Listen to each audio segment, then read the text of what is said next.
안녕하세요. DJ 선아입니다. 오늘의 사연 시작해 보겠습니다. 젊은 시절 저는 남편 집안의 반대를 무릅쓰고 결혼을 했습니다. 저희 부모님은 작은 생선 가게를 하면서 어렵게 절 키워주셨는데 시가에서는 그런 저희 집을 마음에 안 차 했었죠.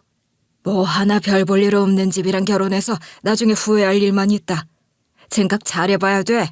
네가 뭐가 아쉬워서 생선집 딸내미랑 결혼을 한다는 거야 대체? 네가 뭐가 부족해서? 너 뭐 변변찮은 직장 다닌다고 그래서 그러냐? 그럼 어때? 부모가 멀쩡히 다 지원해주는데. 배워먹지도 못하네 뭐가 좋다고 그러는지. 뭐 변변찮게 봐줄 만한 낯짝도 아니구만. 시부모는 남편을 뜯어 말리며 절 무시했어요. 난 이 사람 아니면 안 돼. 이 사람 아니면 나한테는 아무도 의미 없다고. 그러니까 엄마 아빠도 그런 줄 아시라고요. 아무리 반대를 하셔도 난 이 여자랑 무조건 결혼할 거니까.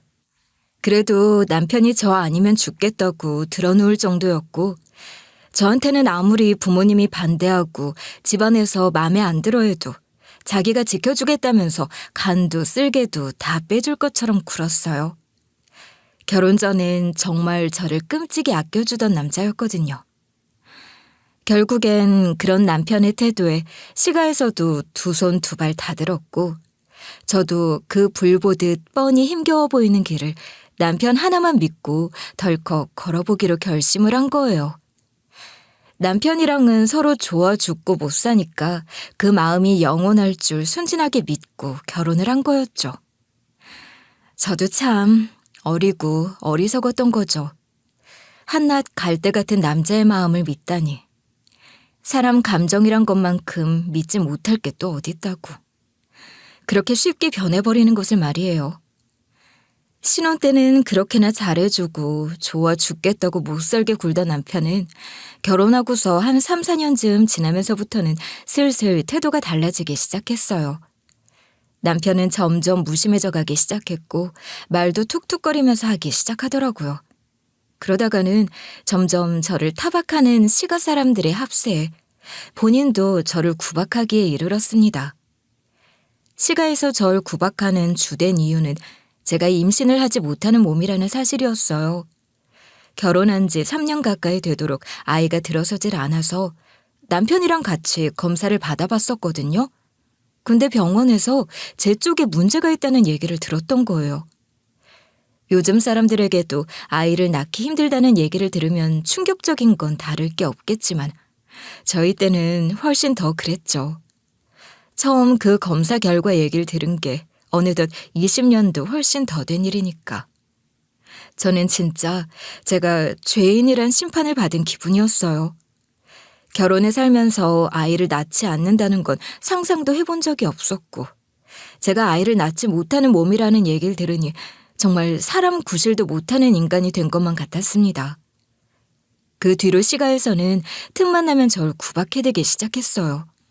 저거 아유 뭐 하나 볼 거 없는 게 들어와서 말이야. 뭐 봐줄 게 있어? 집이 괜찮기를 해. 낯짝이 형편이 있기를 해. 직업이 번듯하기를 해. 돈을 잘 벌어오기를 해. 귀한 내 새끼한테 못 미쳐도 한참을 못 미치는 년이 말이야. 그러면 순풍순풍 애라도 잘 낳아서 대라도 잘 이어야지. 내가 뭐 저더러 많은 걸 바랬나? 여자가 돼서는 그거 하나를 못하냐 이 말이야. 아이고 내 팔자야. 아유 내가 무슨 복이 저런 걸 며느리라고. 하나밖에 없는 내 아들을 저런 것한테 장가를 보냈으니 내가 내 가슴을 내가 쳐야지. 그러면서 시가에선 저를 세상에 쓸모없는 사람 취급을 하더군요. 그 뒤로는 참 외롭고 고된 살이가 시작됐던 것 같아요. 시가에서 구박하는 걸로도 모자라 남편까지도 합세를 했죠. 넌 진짜 나한테 고마운 줄 알아야 돼. 애도 못 갖는 여자랑 같이 살아주는 것만으로도 고마워해야지. 안 그래? 솔직히 막말로 네가 나 아니면 어디 가서 예쁨이나 받아봤겠냐? 내가 잠깐 눈이 삐어서 그나마 너한테 그렇게 잘했던 거지. 비린내 나는 생선집 딸한테 그렇게 이것저것 다 갖다 바치는 호구 같은 남자가 이 세상 어디 또 있을 줄 아냐고. 넌 나한테 평생 고마워하면서 살아야 돼. 어디 가서 옳게 취급도 못 받을 거 이렇게 걷어줘서는 여증 내치지도 않고 데리고 사는 게 어디야. 그러면서 남편은 점점 더 저를 탓하고 옥죄어 왔습니다. 지금 이 사연을 들으시는 분들은 아마 다들 바보처럼 그런 취급 당하고 그런 말을 들으면서 왜 그러고 살았느냐. 저를 한심하게 생각하실 수도 있을 거예요. 저도 지금 생각하면 참 답답하니까요. 하지만 그때 당시엔 제가 죄인이란 생각이 너무 컸던 것 같아요. 남편의 그런 말들이 소위 요즘 말하는 가스라이팅이었다는 것도 이제서야 보이더라고요. 그때 당시엔 그냥 제 쪽에 잘못이 있으니 당연히 제가 감수해야 한다고만 생각했는데 지금 생각하면 저도 너무 어리석었죠. 물론 진짜 나쁜 건 저희 시가랑 남편이었고 말이에요. 요즘 사람들 같으면 아마 절대 그렇게 당하고는 안 살 거예요. 그렇게 살아서도 안 되고요. 그런데 당시 제 경우엔 너무 이혼을 크게 생각했던 것 같아요. 결혼을 안 하고 사는 여자의 삶을 잘 상상하지도 못했고 이혼녀로서 살 날도 막막했고 그렇다고 친정의 도움을 받을 수 있는 상황도 전혀 못 됐으니까요. 친정이라도 좀 번듯했다면 생각이 달랐을 수도 있을 텐데 그나마 계시던 아버지도 돌아가시고 엄마 혼자 힘겹게 사시는데 감히 도움을 청할 입장도 못 됐고 하나 있는 딸내미 이혼한다고 나이 드신 엄마를 마음 아프게 하는 것도 도저히 상상이 안 갔던 거죠. 시부모가 돌아가시고 나면 좀 상황이 나아질까 싶었는데 그렇지도 않더군요. 이후 시부모가 나이 들어 세상을 떠난 후에도 시누이가 대신 시부모 노릇을 하며 절 구박했거든요. 넌 진짜 우리 집에 감사한 줄 알아야 된다. 알지? 우리 부모님이 돈 욕심 없고 손익 안 따지는 분이라 망정이지. 다른 집 시부모들 같았으면 어림도 없는 짓이야. 가진 거 하나 없이 시집와서 대 하나 못 이은 며느리를 그나마 며느리 취급해준 게 어디냐고. 고마운 줄 알아야지. 그거 모르면 인간도 아니지. 나였어 봐라. 우리 민준이가 너 같은 년을 며느리라고 데리고 왔다? 국물도 없어 이거사. 내가 시모였어 봐라. 아주 얄짤 없었지. 넌 운 좋은 줄 알아야 돼. 시누이는 시모보다 한술 더 떠 어이가 없는 말들을 늘어놓았죠. 누가 들으면 시부모가 되게 잘해주기라도 한 줄 알겠어요. 근데 시누이는 그보다 더하긴 했죠. 시모도 안 시키던 것들을 저한테 시켜대고 자기 친구들 모이는 자리에 저를 불러다 대놓고 식모 취급까지 해댔으니 말이에요. 시부모 돌아가시면 좀 편해질 줄 알았더니 그것도 아니더라고요. 그걸 보면서도 남편은 시누이를 말리는 신용이라도 할 생각을 하지 않았어요. 남편이 시누이한테 숙이고 들어가는 데는 다 이유가 있었어요. 사실 시누이랑 시매부 내외가 돈을 좀 잘 벌어서 남편한테 자금도 잘 대주고 이것저것 도움을 많이 줬었거든요. 무슨 사업하겠다고 설칠 때 큰 돈도 덥석 빌려주고 말아먹고 나서도 남편한테 생활비까지 대줄 정도였죠. 남편 능력이 그리 좋지 않은데도 어렵지 않게 살 수 있었던 게 시누이 덕이 컸어요. 물론 그 돈이 저한테까지 흘러온 적은 한 번도 없었고요. 남편이 시누이한테 받은 돈은 죄다 자기 사업하는데, 자기 일하는데, 아니면 자기 유흥에 다 써버리고 말았으니까요. 아무튼 그렇다 보니 제가 시누이한테 괴롭힘 당하고 힘들어하는 걸 보면서도 남편은 그냥 한눈으로 보고 흘리고 만 거예요.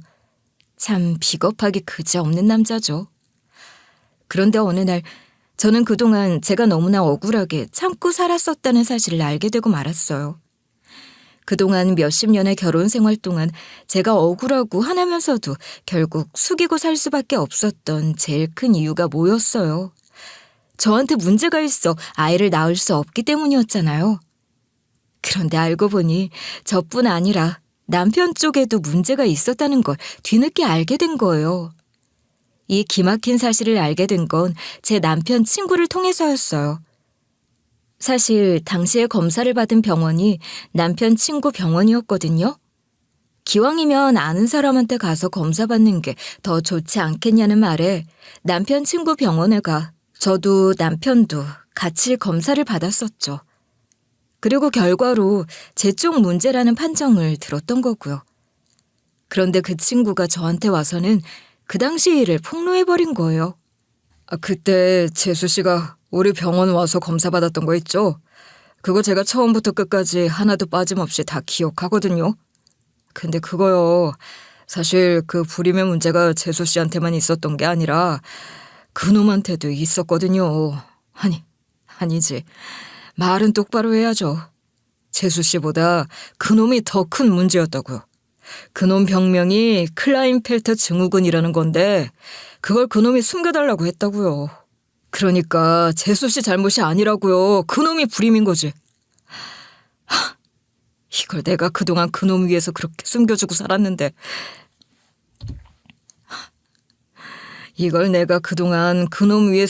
숨겨주고 살았는데 아무튼 이제 와서 말해서 미안합니다. 재수 씨. 의사로서 그러면 안 되는 건데 말입니다. 정말이지 기가 막힌 소리였습니다.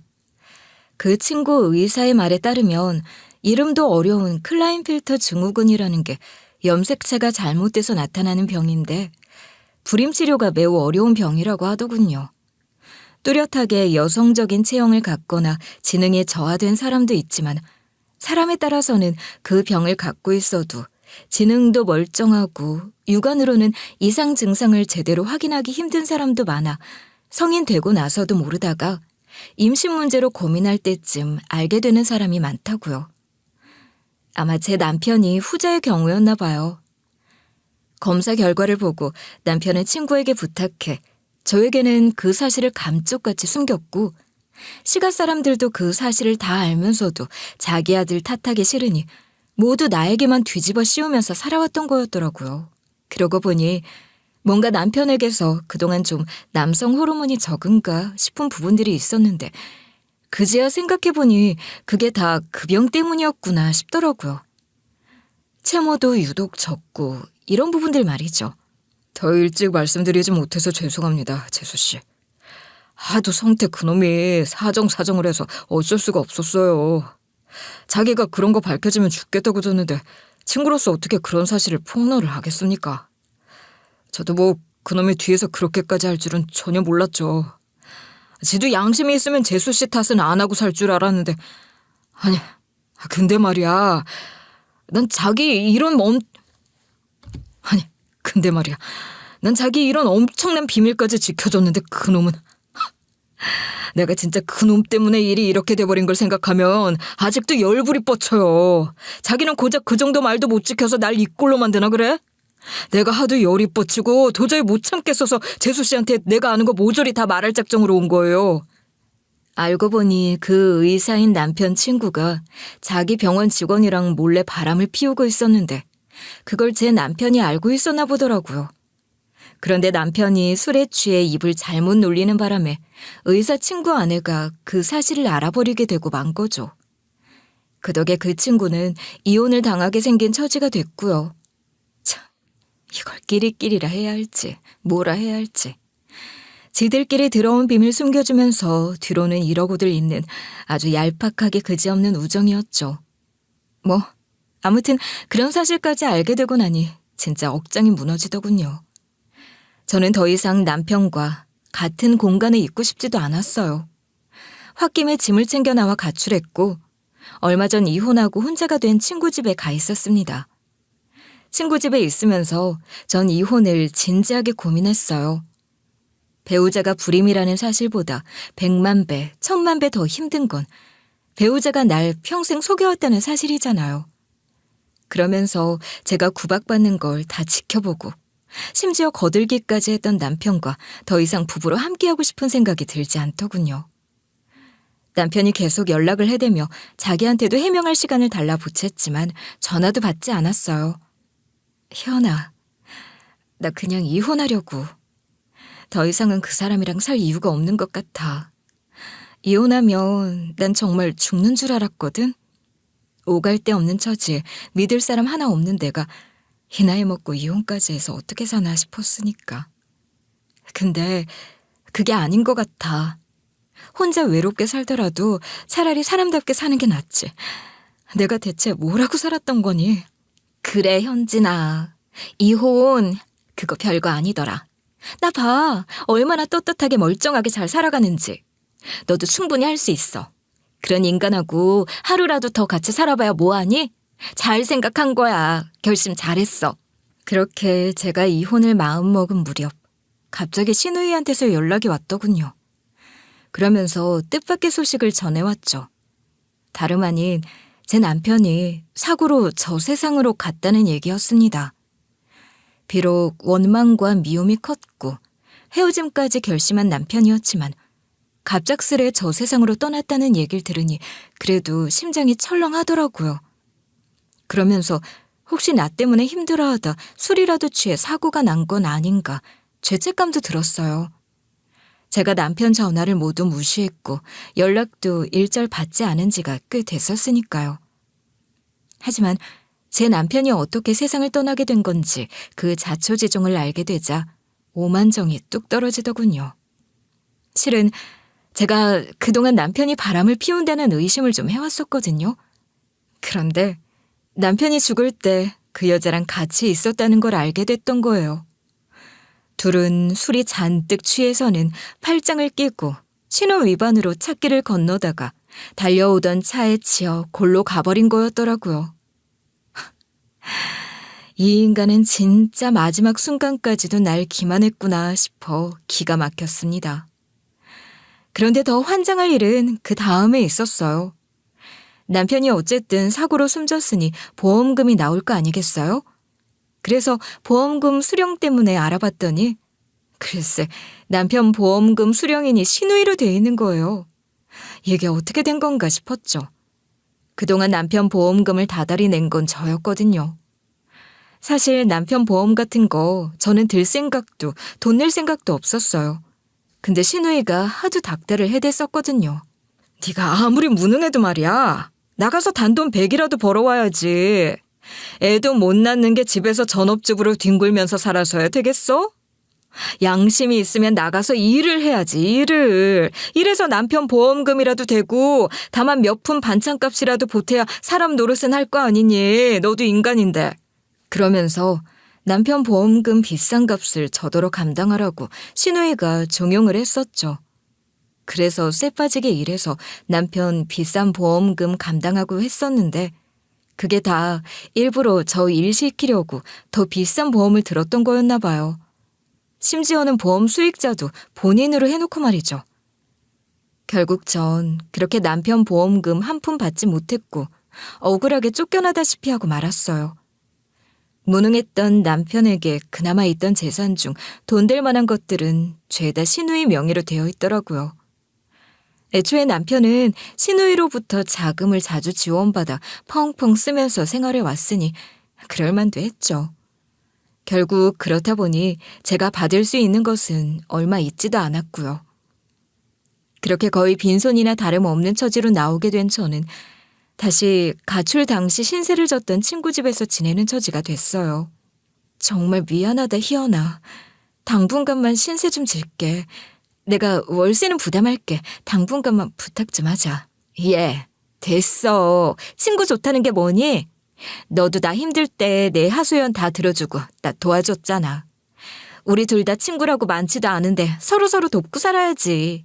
걱정하지 말고 필요할 때까지 있어. 나도 너 있으니 안적적하고 좋다 뭐. 그런데 왜 이렇게 나쁜 일들은 자꾸만 연이어 겹쳐오고 마는지. 그나마 다니던 직장도 나이가 많다는 이유로 몇 달 뒤에 잘리고 만 거예요.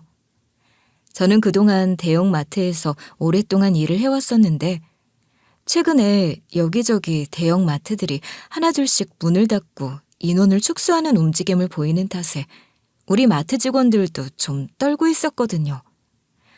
그런데 아니나 다를까 저희 마트 역시 인원 감축을 하게 됐고 나이대 있는 사람들이 제일 먼저 해고 대상이 되고 만 거예요.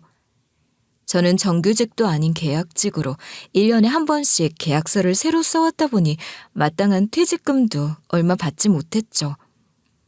상황이 그렇다 보니 정말 절망스럽기만 하더라고요. 혼자가 됐지만 직업이라도 있어야 먹고 살 텐데 앞길이 막막했죠.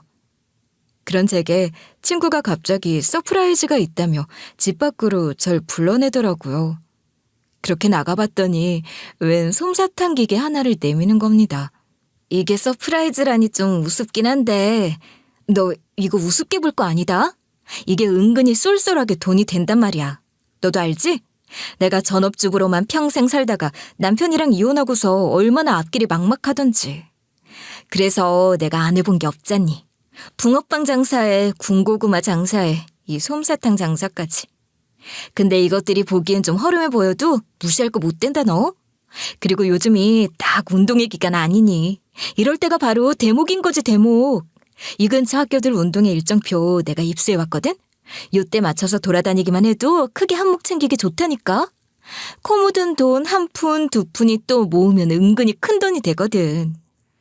친구가 그렇게 솜사탕 기계를 빌려다 주면서 제게 권했고 처음엔 안 해본 일이라 좀 고민은 됐지만 가뜩이나 머리도 복잡한데 집에만 있으면 뭐 하겠냐 싶더라고요. 일단 뭐라도 하면서 돈도 벌고 머리도 식히고 다시 뭐 해먹고 살지 궁리를 좀 해봐야겠다 싶어서 주변 학교를 돌아다니면서 운동회 날 대목 장사를 하게 됐죠. 처음엔 낯설었지만 기계로 하는 거다 보니 몇 번 연습하면서 익히게 됐고 일 자체는 그렇게 어렵진 않더라고요. 마트 일을 오래 해왔다 보니 뭐 그렇게 특별히 부끄럽고 창피한 것도 없었고요. 그런데 한 가지 문제가 생겼죠. 원래 노점은 불법이지만 학교들이 운동회 날에는 그냥 다들 눈 감아주고 그런다기에 별 걱정을 안 했는데 네 번째 학교의 운동회 날 학교 경비원에게 딱 걸리고 만 거예요. 에헤이, 여기서 이러시면 안 되죠. 여기는 무슨 시골 핫바리 학교인 줄 알고 이러시나. 이런 부자 학교에서 그런 설탕 덩어리 불량식품 같은 거 팔아봤자 애들 먹이지도 않아요. 무슨 이런 학교에 그런 걸 들이밀고 들어올 생각을 하고 있어, 아줌마가 참. 경비원이 솜사탕 기계를 끌고 들어선 절 비아냥대는 거였죠.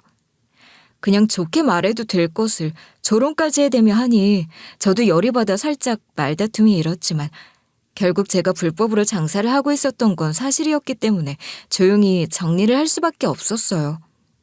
그런데 내가 경비원과 좀 실랑이를 벌이고 있으니 5학년쯤 돼 보이는 녀석이 다가와서는 말을 거는 거예요. 응? 엄마가 왜 여기 있지?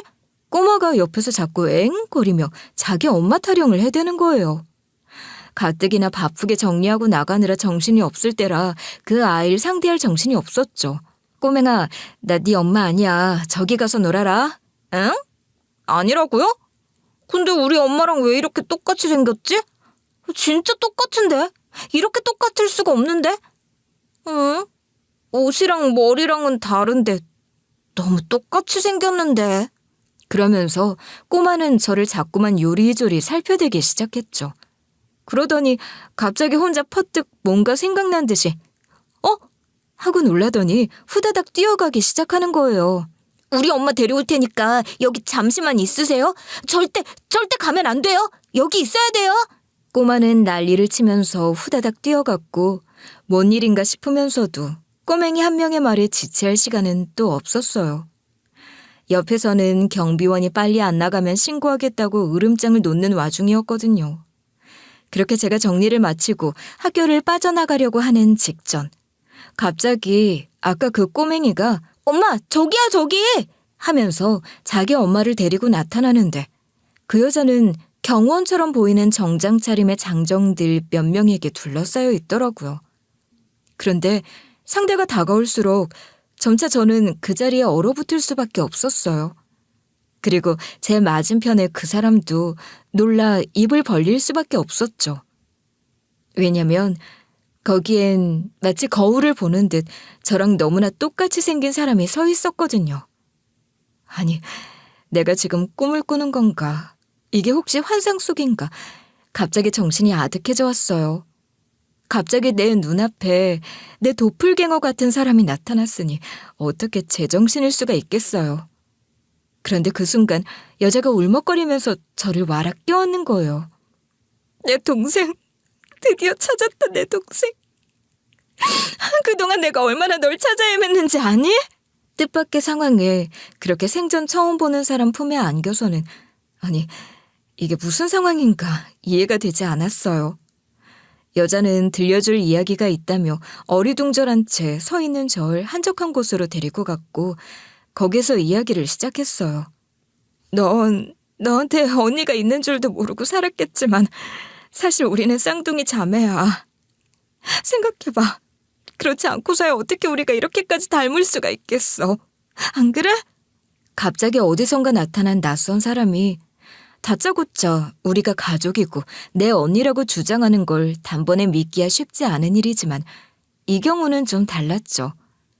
그냥 저랑 똑같이 판박이 마냥 똑같은 얼굴이었으니까. 쌍둥이가 아니라면 오히려 그게 더 말이 안 되는 상황이었을 거예요. 언니는 말을 이어가기 시작했어요. 지금은 내가 사업을 일으키고 성공해 나름 일군 것도 제법 되는 재력가가 됐지만 사실 원래 우리 집은 참 어렵고 가난했어. 그런데 애를 하필이면 쌍둥이로 낳은 거지. 그러다 엄마는 우리 낳고 3년도 안 지나 돌아가시고 아빠 혼자 키워야 하는 처지를 할머니는 막막하게 생각했었나 봐. 자기 아들 고생할 게 우리 둘의 아니보다도 더 걱정됐었나 봐. 친할머니는 집에 딸이 둘씩이나 있을 필요가 있나. 가뜩이나 힘든 내 아들 고생시킬 거 뭐 있나 하고는 너를 데리고 나갔던 거야. 그렇게 널 데리고 나가서는 그만 시장에서 잃어버린 척하고는 동네에 없는 집에다 줘버리고 온 거였어. 할머니 평생 그 사실을 숨기고 살았고 나랑 아빠도 평생을 우린 내 동생을 잃어버린 줄로만 알고 살아왔었어. 근데 할머니가 돌아가시기 직전 죄책감에 그 사실을 고백한 거야. 그러면서 널 누구한테 줬는지도 밝히고 가셨고. 하지만 뒤늦게 찾아보니 널 데려간 양부모는 이미 동네를 떠나버린 뒤였고 누구도 연락처를 알지 못했어. 그래서 찾을 길이 막막했지. 아무리 찾으려고 애를 써도 도저히 행방을 알 길이 없었어. 그 옛날에 뭐 휴대폰이 있기랬니 아니면 제대로 된 연락처를 주고받기랬니. 그저 한 동네 살던 이웃들이지. 어디로 이사를 간 건지 어디 가서 뭐라고 사는지도 알 길이 없으니 그저 망연자실할 뿐이었어. 언니의 고백에 전 충격에 휩싸이고 말았어요. 제가 평생을 친부모라고만 믿고 살아왔던 제 부모님에게도 미칠 듯한 배신감이 들기 시작했죠. 아니, 강아지 새끼 한 마리 옆집에서 얻어와 키우는 것도 아니고 어떻게 애를 그런 식으로 데려다 키울 수가 있어요? 아무리 애를 못 낳는다고 해도 그렇지 어떻게 그런 짓을 할 수 있는 건지 말이 나오질 않더군요. 이 사실을 알게 된 후 저는 엄마에게 가서 울며 따졌고 엄마는 제 앞에서 싹싹 빌더라고요. 아무리 노력해도 아이는 들어서질 않고 너무너무 아이가 갖고 싶었는데 그때 눈에 네가 들어왔어. 이따금 시장에서 생선 사러 오는 할머니 등에 업힌 쌍둥이 자매가. 그래서 나도 모르게 자꾸 눈여겨봤었지. 아이들이 너무 예쁘고 부러워서. 나도 모르게 이런 딸이 있으면 좋겠다는 말을 했었는데 그걸 할머니가 귀에 담아뒀었나 보더라. 어느 날 와서 나한테 그런 얘기를 하는데 차마 거절을 못했다.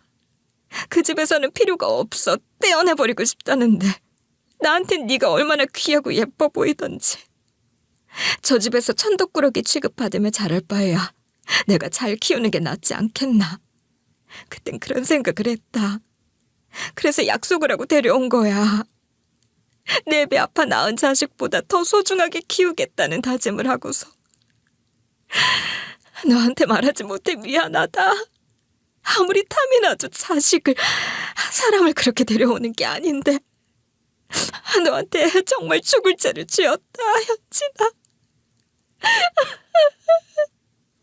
엄마가 꺼이꺼이 울어대며 제게 빌기 시작했고 저 역시 말없이 눈물만 쏟아냈습니다. 실제로 저희 엄마 아빠가 그 힘든 형편 속에서도 절 사랑으로 잘 키워준 건 사실이었기 때문에 저 역시도 단 한순간도 저희 부모님이 제 친부모가 아닐 거라는 의심을 한 적이 없을 만큼 절 친자식처럼 아껴준 것도 사실이었기 때문에 그런 엄마의 말에 저도 그만 말문이 막히고 말았어요. 차마 그 배신감과 허무함과 알 수 없는 복합적인 온갖 감정들을 다 추스르긴 어려웠고 저에게도 생각할 시간이 좀 필요하다고 엄마 집을 나섰죠. 일이 이렇게 되고 나니 정말 너무나 큰 헛헛함이 밀려오더라고요. 그나마 의지할 구석은 가난하지만 정든 친정이었는데 그 친정마저도 진짜 내 가족은 아니었다니. 내 인생이 어떻게 이런가. 나에겐 왜 이렇게 바람잘 날이 없고 힘든 일들만 일어나나 싶어 눈물이 났습니다. 그런 와중 친언니는 계속 연락을 해왔어요. 자꾸만 절 자기 집으로 데려가고 뭐라도 해주고 싶어 했고 그런 언니를 만나 저희는 그동안 살아온 인생 얘기를 하게 됐죠. 저만 힘들게 산 줄 알았지만 들어보니 언니의 인생도 그리 만만하지는 않았더군요. 언니는 지금은 성공한 삶을 살고 있지만 그 자리에 올라오기까지 힘든 역경들이 많았더라고요. 언니가 지금 경호원을 그렇게 대동하고 다니는 이유도 예전에 사업상의 분쟁과 관련이 있더군요. 자기한테 보복을 하려는 사람한테 당할 뻔한 적이 있었고 목숨의 위협까지 느낀 적이 있었다는 얘기를 듣는데 소름이 쫙 끼칠 정도였죠. 그래서 그 뒤 트라우마 때문에 경호원을 그렇게 대동하고 다니는 거고 사생활에서도 어려움이 많았던 얘기를 들으니 마음이 아프더라고요. 게다가 친언니도 저처럼 난임을 겪어서 오랫동안 아이를 못 가졌다고 하더라고요. 어쩐지 친언니 자식이 여태 초등학생인 게 너무 어리다 싶었는데 40대 중반이 다 돼서 아주 어렵게 낳은 아이라고 하더라고요. 저의 경우에는 남편 쪽 문제가 더 크긴 했었다지만 쌍둥이 언니도 애를 못 가져서 힘들었다는 걸 보면 자매가 둘 다 타고난 건가 싶은 생각도 들더군요. 아무튼 아주 어릴 때부터 남편 만나 결혼한 후의 삶들까지 저희는 모든 이야기를 나누게 됐고 그러면서 저는 시부모랑 시누이가 저를 얼마나 갈궈왔는지도 하소연을 했죠. 그 대목에서 친언니는 완전히 불같이 화를 내더라고요. 그게 무슨 말이나 되냐고. 보험금에서 제 몫을 주장해야 된다고 저보다 더 열이 받아 날뛰어댔죠. 그런 언니에게 제가 고개를 절레절레 내저었어요. 나라고 안 알아본 건 아니야. 그런데 보험금은 상속재산이 아니라 지정된 수익자가 아니면 못 받는다더라고. 이미 그렇게 수익자가 정해진 이상 내가 어떻게 할 수 있는 게 없다는 답만 들었지. 방법이 없대. 어쩌겠어. 억울하지만 방법이 없다는데. 아니야. 꼭 그렇지가 않아. 유류분 권리자에게 손해를 가할 목적으로 이루어졌다면 유류분 청구가 가능할 수도 있다고. 물론 내가 보험 전문가도 아니고 변호사도 아니라서 정확하게는 모르고 유류분을 받을 수 있을지 100% 장담하기는 어렵지만 아무튼 이렇게 넋놓고 당하고만 있을 일은 아니야. 어떻게든 할 수 있는 데까지는 해봐야지. 안 그래? 아니다. 이러고 있을 게 아니라 당장 우리 변호사한테 손을 써야겠다. 내가 도와줄게. 언니는 변호사 통해 소송을 걸어보자고 했고 그렇게 저는 언니의 도움을 받아 소송을 하게 됐어요. 언니가 없었다면 생각도 못했을 텐데 언니 덕에 용기를 낸 거였죠. 소송 과정에서 변호사는 지정된 수령인이 있다면 원칙적으로 그 사람에게 지급되는 것이 맞고 제가 보험료를 모두 납부했다고 하더라도 그건 혜택을 받는 권리와는 별개라 수령 권리를 주장할 수는 없다고 하더라고요. 그 말을 듣고 저는 좀 낙담했죠. 그래, 역시 별 수 없구나 싶었어요. 그런데 그때 변호사가 한마디를 덧붙이는 거예요. 그런데 말이죠.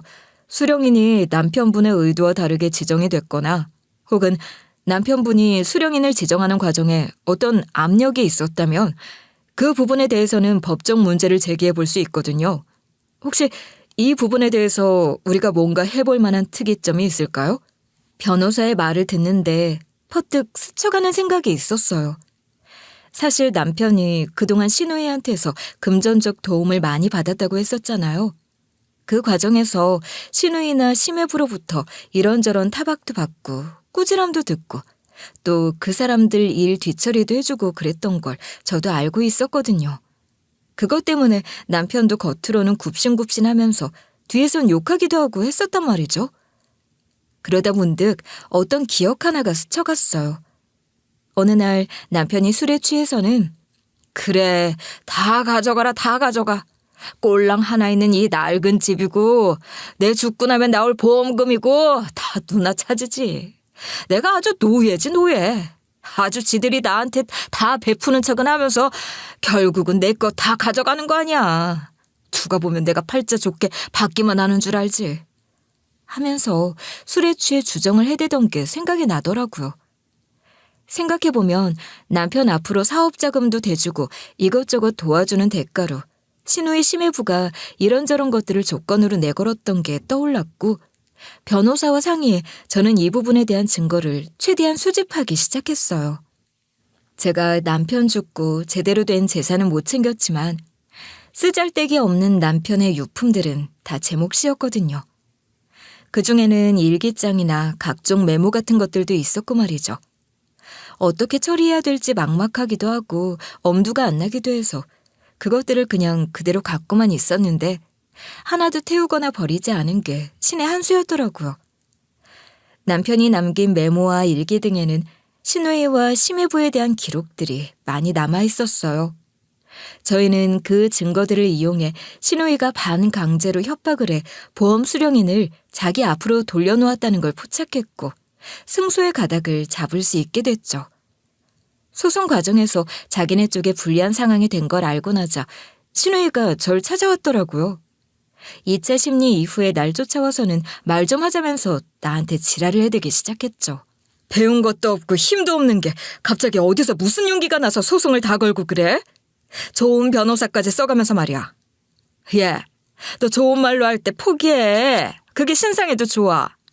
아무것도 가진 거 없는 네가 감당할 일이 아니라 이 소리야. 알아들어? 글쎄요. 감당할 수 있을지 없을지는 해보면 알 일 아닐까요? 뭐? 아니 근데 인연이... 야, 이제 우리 성태 죽고 나니까 배는 게 없니? 이제 시누이도 아니다 이거야? 헛다 대고 이게 입을 함부로 놀리고 있어. 이걸 확... 그러면서 시누이가 제게 손까지 올리려는 찰나 저희 언니가 나타났죠. 어따 대고 감히 내 동생한테 손을 올리고 있어? 이 가짜는 게. 뭐야? 왜 둘이 똑같이 생긴... 너한테 언니라도 있었니? 아니, 어디서 갑자기 똑같이 생긴 게 나타나서는? 그래, 내가 우리 현진이 언니다. 지금까지 내 동생이 힘없이 혼자라 함부로 대했는지 모르겠는데 이제는 아니거든? 내 동생 어디 손끝 하나라도 건드리기만 해봐.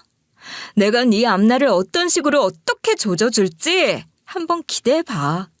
쌍둥이인데도 저와는 다른 삶을 살아와서인지 언니는 기백이 장난 아닌 사람이었고 언니가 그렇게 기선제압을 하며 소리를 치기 시작하자 시누이도 한 발 물러서더군요. 시누이는 저한테 친언니가 있다는 사실을 그때 처음 알았고 언니가 하고 있는 차림새나 말투하며 함께 온 경호원에 포스하며 저희 언니가 보통 아닌 사람이라는 걸 직감했는지 꼬리를 내리더라고요. 그리고 이후 나한테 연락해서는 친언니에 대해 묻기 시작했고 저는 언니 이름이랑 회사 이름만 알려주고 알아서 찾아보시라고 했죠. 솔직히 그때 언니 이름을 알려준 건 순전히 저의 자존심 때문이었던 것 같아요. 솔직히 시누이한테야 알 거 없다고 잡아떼면 그만인데 내심 저희 언니가 이만큼 대단한 사람이라는 걸 좀 과시하고 싶은 마음이 좀 있었던 것 같아요. 시누이가 원래 투기도 많이 하고 돈이라면 아주 혈안이 돼 있는 사람이라 제 언니에 대해 알고 나면 눈에 불을 켜고 부러워할 게 불보듯 뻔했거든요. 평생을 시누이한테 당하고 살다가 친언니 등에 업고 시누이한테 한 방 날리니까 그렇게 통쾌할 수 없었던 거죠. 네가 그렇게 무시해댔지? 근데 나한테 이런 언니가 있었다? 어쩔래? 난 이제 우리 언니가 지켜줄 거니 이제 너 나한테 절대 함부로 못할 거야. 어때? 하면서 자랑하고 뻐기고 싶은 마음이 컸던 거죠. 그래서 언니가 얼마나 대단한 사람인지 알려주려고 회사 이름이랑 언니 이름을 알려줬던 거고요. 그렇게 제가 알려준 정보를 토대로 시누이는 나름대로 뒤에서 조사를 해봤고 저희 친언니의 존재에 대해 알아봤나 봐요. 그러더니 갑자기 태도를 바꿔 나오기 시작했죠. 저기, 그 재판 더 이상 할 필요 없어. 내가 자기한테 사망보험금 유류분 다 줄게. 그러면서 전에 없던 식으로 완전히 납작 엎드리고 나온 거죠. 그러면서 저더러 다른 부탁을 하기 시작했죠. 대신 내가 그거 다 자기 줄 테니까 말이야. 대신에 나 자기 친언니분 한 번만 더 만나게 해주면 안 될까? 사실은 내가 올게 친언니한테 도움을 좀 받을 수 있을 것 같아서 그래. 알고 보니 신우이가 노리고 있던 투자 모임이 있었나 봐요. 그런데 저희 언니가 그 모임에서 꽤 입김이 센 사람이었던 거죠. 저는 전혀 모르고 살던 세계지만 부자들 사이에선 아름아름 그런 게 있는 모양이더라고요. 신우이는 늘 진짜 부자들의 어깨 너머를 기웃거리면서 자기도 그 대열에 합류하기 위해서 용을 쓰던 사람이었거든요. 근데 그런 사람들이 또 콧대가 높아서 아무나 잘 안 끼워주잖아요. 상황이 그렇다 보니 절 통해서 언니와 연이다 어떻게 줄을 한번 잡아볼 수 있겠다는 판단이 섰나 보더라고요. 사망보험금도 적은 돈은 아니지만 솔직히 신우처럼 돈 좀 만지는 사람한테야 차라리 사망보험금을 포기하고 투자 모임의 일원이 되는 게 더 이득이 될 확률이 높을 테니 그런 판단을 한 모양이었죠. 워낙 돈 버는 일에는 머리 회전이 빠른 사람이라 그런 판단을 내린 게 이해가 안 되는 것도 아니었어요. 신우이는 그때부터 저랑 언니에게 알랑방귀를 끼기 시작하더군요. 신우이의 속이 훤히 보이다 보니 친언니와 저는 머리를 썼죠. 예, 나한테 괜찮은 생각이 있는데 말이야. 저거 한번 제대로 꼬셔서 엿먹이는 게 어떻니? 너한테 그동안 저게 해온 게 있는데 그냥 처음부터 안 된다고 하는 건 너무 재미없잖아. 될 것 같이 애간장을 태우다가 막판에 뻥 하고 한 방에 나가 떨어지게 하는 편이 훨씬 타격감이 클 것 같은데. 안 그래? 그래서 일부러 친언니는 신우이에게 맘에 없는 말을 하기 시작했죠. 뭐 솔직히 제 동생한테 하셨던 걸 들은 이상 잘해줄 마음이 없는 건 이해하시죠? 그쪽이 워낙 했던 일들이 있으니까. 네, 그럼요. 충분히 이해합니다. 하지만 정말 죄송해요. 앞서 말씀드렸다시피 제가 그 부분은 평생 두고두고 다 갚아 나가겠습니다. 예, 뭐 그렇게 말을 하시니까 일단 믿어보기로 하고요. 내 동생한테 잘해주시면 투자 모임에 껴줄 수도 있고. 그러니까 일단은 사과와 반성이 먼저입니다. 그동안 내 동생 구박하고 힘들게 한 거 다 사죄하고 잘하시라고요. 그럼 한번 나도 천천히 생각을 해볼 테니까. 어때요? 그러자 신우이는 자존심이 팍 상했나 보더군요. 근데 제가 그냥 언니분한테 하면 안 될까요? 신우이는 그렇게 무시해온 저한테는 죽어도 숙이긴 싫다 이거였죠. 반성하니 뭐하니 하시더니 그건 다 구라였나 보다. 싫으면 마셔도 돼요. 나야 손해볼 거 하나 없으니까. 아니에요. 그런 거 아니에요. 제가 올게. 아니 동생분한테 두고두고 갚아야죠. 예, 그래야죠. 제가 정말 잘하겠습니다. 신우이는 그렇게 굽신굽신거리기 시작했고 그러면서 신우이와 제 관계가 완전 역전이 되고 말았죠. 제가 신우이한테 그동안 당했던 일들을 언니한테 다 읊어줬었거든요. 그걸 그대로 언니가 신우이한테 시킨 거예요. 그러면서 언니가 사준 제 차 대신 새 차 해주고 마트에서 장 보다가 우리 집에 나르고 별별 일들을 다 하기 시작했죠. 그리고 제가 지금까지도 한이 맺혔던 것 중에 하나가 신우이 친구들 앞에서 절 하녀 취급했던 거였거든요. 자기 친구들이랑 집에서 모임 갖는 와중에 급한 일이 있다며 저를 하도 다급하게 불러서 집으로 갔더니 사람을 무슨 하인 취급하면서 이것저것 시키고 친구들 잔심부름까지 하게 만들었단 말이에요. 그게 생각나서 저도 똑같이 해줬죠. 일부러 사람들이 있단 말 안 하고 불러다가 상차리게 하고 치우게 하고 구두굽 망가진 거 고쳐오게 하고 저는 더도 덜도 말고 딱 자기가 했던 그대로 돌려줬어요. 신우이는 부글부글 하면서도 거기 들어가려면 어쩔 수 없으니 시키는 대로 다 하더라고요. 신우이 성질을 아니까 저는 속으로 더 우습더군요. 얼마나 속으로 벼르고 있을까 싶었죠. 그렇게 몇 달이 지나니 신우이가 저희 언니더러 슬쩍 물어보더군요. 혹시 그 일은 어떻게 되고 있냐고. 그래서 저희 언니가 말해줬죠. 그게 말이죠. 그렇지 않아도 한번 모임 사람들한테 말을 꺼내봤는데 도저히 수준이 안 맞아서 못 끼워주겠다고 하더라고요. 어머, 이걸 어떡해? 그래도 난 최대한 잘 봐줘서 꼭 끼워주려고 했는데 여기저기 소문이 안 좋게 난 모양이더라고. 있는 척이란 있는 척은 다 하고 다닌다면서요? 근데 진짜 있는 사람들 사이에선 그게 얼마나 우습게 보이는 일인지 알죠? 나는 진심으로 꼭 끼워주고 싶은데 사람들이 다 싫다는 걸 어쩌겠어요? 아무리 내가 대표라고는 하지만 다수결이라는 게 있으니까. 이해하죠? 그렇게 신우이를 한 방에 까버렸죠. 일이 그렇게 되고 나니 신우이는 저 쌍둥이 자매년들이 쌍으로 미친 년들이라고 나더러 사망보험금 빼먹고 농락했다고 길길이 날뛰고 지랄을 떨어댔지만 저희가 뭐 법을 어겼나요? 뭘 했나요? 처음부터 끼워주려고 얘기 꺼내본다 했을 뿐 그건 모임 사람들 마음 아닌가요? 사실상 그 모임의 대표격인 저희 언니 마음이고 말이죠. 이후 신우이는 어떻게든 투자 모임에 끼려고 용을 쓰다 어떤 모임 하나에 들어간 모양인데 줄을 서도 어떻게 그렇게 줄을 선 건지 투자를 잘못했다가 그나마 있던 돈마저 날린 모양이더라고요. 돈 많은 사람들도 투자 잘못했다가 한 방에 날리는 거 진짜 한순간이더라고요. 돈이란 게 모으기는 힘들어도 날리는 건 시간 문제더라고요. 저희 언니가 다른 사람들 통해 그 얘기를 전해 듣고 와서 저희 둘 다 웃으며 배가 아파 죽을 뻔했지 뭐예요. 그렇게나 별별 짓 다 해가며 모은 돈을 한 방에 날려버렸으니 다른 의미로 얼마나 배가 아파 죽으려고 할지 생각하니 어찌나 꼬습던지 말이죠. 전 몇십 년 만에 만나게 된 친언니와 너무나 잘 지내고 있고 언니 덕에 형부도 생기고 조카도 생기고 가족이 생겨 행복해요. 그리고 한때는 평생 친엄마라고 믿고 살았던 저희 엄마에 대한 배신감이 한때 참 컸지만 엄마와도 다시 화해를 했습니다.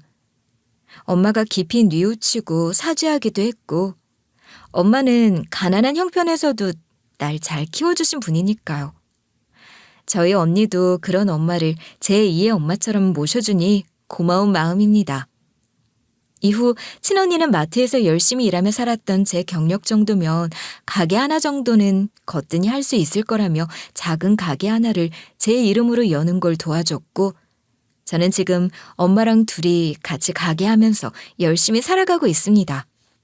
늙음하게 더 이상은 희망도 무엇도 없는 삶이라고만 생각했는데 제 삶에 이렇게 다시 볕이 들 거라고 생각이나 했을까요? 젊은 시절 형편없는 사람들에게 그렇게 지독히도 당하고 살았던 걸 생각하면 지금도 혈압이 오르고 과거에 무지했던 제가 답답하기도 하지만 그래도 이렇게 늦게나마 다시 하나뿐인 언니도 찾고 사람다운 삶을 사는 것 같아 흐뭇한 웃음을 짓게 됩니다. 비록 오래 걸리기는 했지만 최후에 웃는 사람이 진정한 승자 아니겠어요? 남편 놈은 골로 가버렸고 신우이는 쫄딱 망해버렸으니 이만하면 제가 승자 아닌가 싶어 웃음이 나네요.